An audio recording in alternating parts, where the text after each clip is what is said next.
Mezi bylinkami a moudrostí. Návštěva u venkovské kořenářky. Reportáž z návštěvy tradiční bylinkářky před nadcházející výstavou Květy 2020.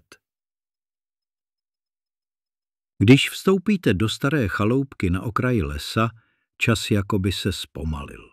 Ve vzduchu visí vůně sušených bylin a slunce prosvítající malými okny vytváří téměř magickou atmosféru.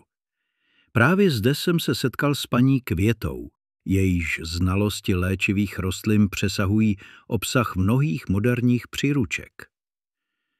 Na posílení imunity po zimě není nad čerstvé jarní bylinky, vysvětluje, zatímco si utírá ruce do staré zástěry. Kopřiva mladá čistí krev a probouzí tělo.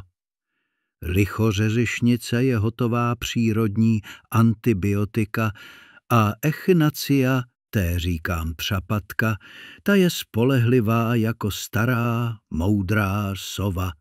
S obdivuhodnou lehkostí míchá v malé misce směs sušených bylin, která naplňuje místnost pronikavou vůní. Nezapomínejte na česnek medvědí, ten teď v lesích voní na dálku a má sílu jako sám medvěd po zimním spánku. Nejlepší je ale kombinace. Jako v životě, i v bylinkách platí, že ve společenství je síla. Vzhledem k nedávným zprávám o případech žloutenky typu A v některých částech Prahy se ptám na přírodní podporu jater.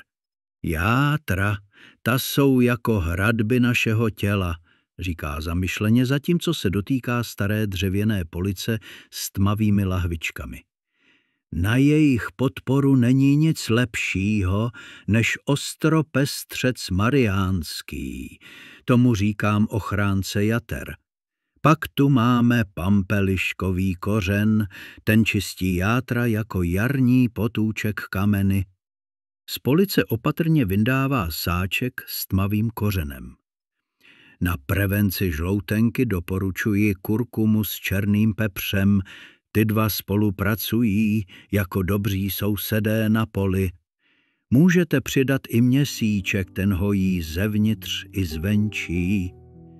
Ale pamatujte, bylinky pomáhají, ale čistota rukou je základ. Žloutenka je zákeřná jako liška v kurníku, nepodceňujte ji.